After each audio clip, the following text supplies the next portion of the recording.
First, breaking news that we've been following all evening tonight. Supreme Court Justice Ruth Bader Ginsburg has died of complications of cancer. The 87-year-old had been a member of the highest court in the country since 1993. These are live images from our nation's capital tonight as people gather to mourn outside of the U.S. Supreme Court building.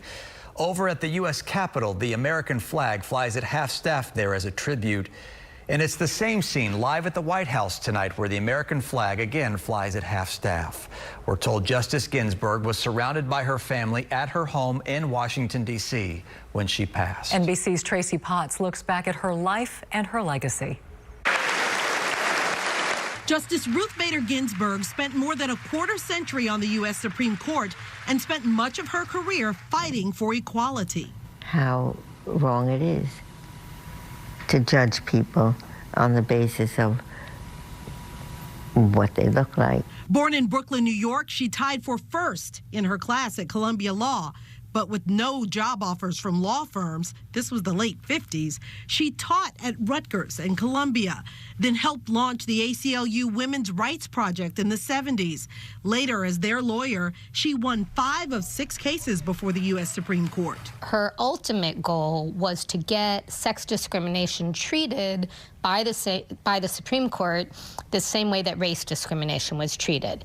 From the Court of Appeals, President Clinton made her the second female on the nation's highest court, where she continued to even the playing field, ending male-only college admissions, supporting reproductive rights and the LGBTQ community. While her rulings leaned liberal, off the bench, she was close friends with the late conservative Justice Antonin Scalia.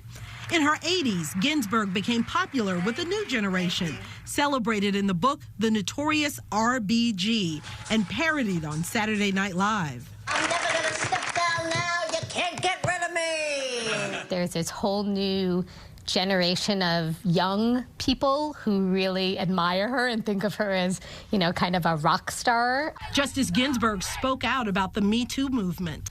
It is as effective for the woman who works as a maid in a hotel as it is for Hollywood stars.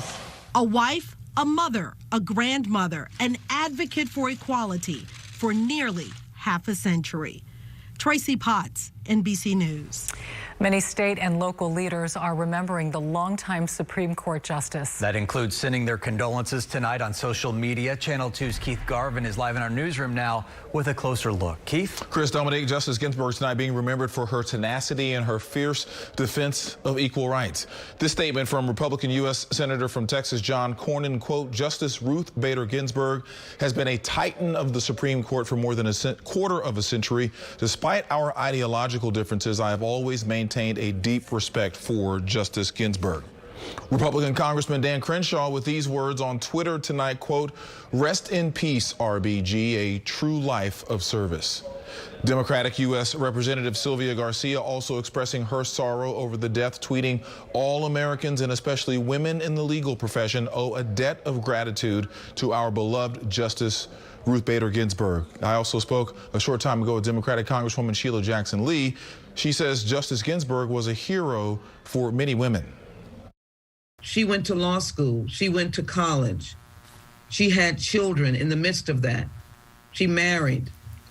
She was of the era of making sure everyone knew that she could do all of that and still be an astute scholar of the law. So many of us confronted that same scenario in our life in terms of confronting our femininity, but also our professionalism and wanting to show everyone that we could be accomplished. Also seeing lots of reaction on social media regarding Justice Ginsburg's passing, in particular relating to her Jewish faith. She passed away on the eve of Rosh Hashanah, and according to Jewish tradition, a person who dies on this high holiday is considered most righteous. Justice Ginsburg was the first Jewish woman on the Supreme Court. Many people noting tonight the religious significance of her day of passing. Dominique? Indeed. Thank you, Keith.